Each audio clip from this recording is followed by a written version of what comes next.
किसी को टीबी की बीमारी हो गई, 1 वर्ष तक टीबी से माता रमाबाई तड़पती रही।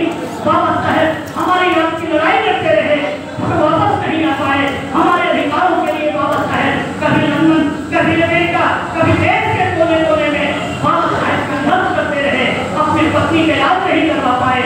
और मात्र 36 वर्ष की उम्र में, मात्र 36 वर्ष की उम्र में माता रमाबाई भी टीबी से तड़प के मर गई। मेरी माताओं बहनों, मेरे नौजवान भाइयों, उन डॉक्टर अम्बेडकर ने हमको ये अधिकार देने के लिए, अपने पैरों पर खड़ा करने के लिए अपने 4 बच्चे कुर्बान किए हैं, अपनी पत्नी माता रमाबाई को कुर्बान किया है और अपने भी मात्र 65 वर्ष की उम्र में बाबा साहेब को दुनिया छोड़कर जाना पड़ा।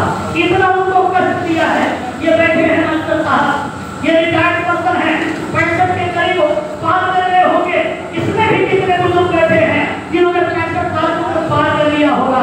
हमारे बाबा साहेब अगर 10 साल और जिंदा रहते तो हमारी तकलीफ लिख करके चले जाते। जिस बातों के लिए हम संघर्ष कर रहे हैं, ये सारी बातें बाबा साहेब के जीवन काल में पूरी हो गई होगी। लेकिन बाबा साहेब को जिन लोगों ने सताया, परेशान किया, हमें अधिकार नहीं मिलने दिया, आज वो लोग कुर्सी पर बैठे हैं, मलाई खा रहे हैं। आपको वोट की ताकत दिया बाबा साहेब ने, इस वोट से अपना राजा बना लेना, इस वोट से बटन दबा करके अपना राजा बना लेना, अपना मुख्यमंत्री बना लेना, अपना विधायक बना लेना, अपना प्रधानमंत्री बना लेना।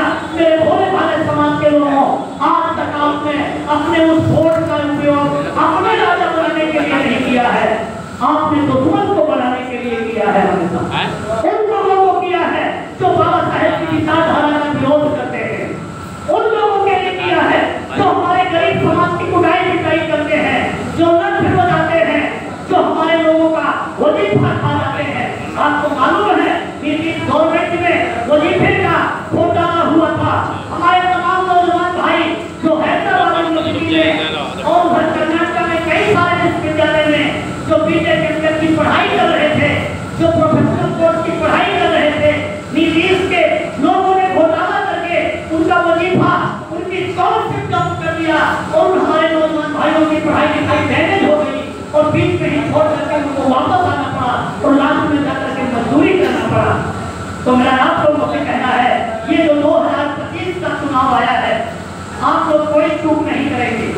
एक गांव में ये जो 14-15 दिन बचा हुआ है, मैं अपने सभी साथियों से कहना चाहूंगा, एक गांव में जाकर के आप संगठन बनाएंगे, नौजवानों को तैयार करेंगे, माताओं बहनों को तैयार करेंगे और एक आवाज अपनी बार बाबा साहेब के नाम, बीएसपी के नाम, बहन जी के नाम आप उठाने का काम करेंगे। आप लोग जगदीशपुर विधानसभा क्षेत्र में माननीय बहन जी जिसको भी उतारती है टिकट देकर हाथी के सामने वाली बटन दबा करके आप लोग अपना विधायक बनाएंगे। ऐसा अनुरोध करने के लिए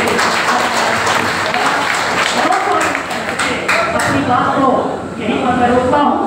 एक बात में और साथी हमारे लंबे रस्ते से बार बार डिमांड करते हैं कि हमें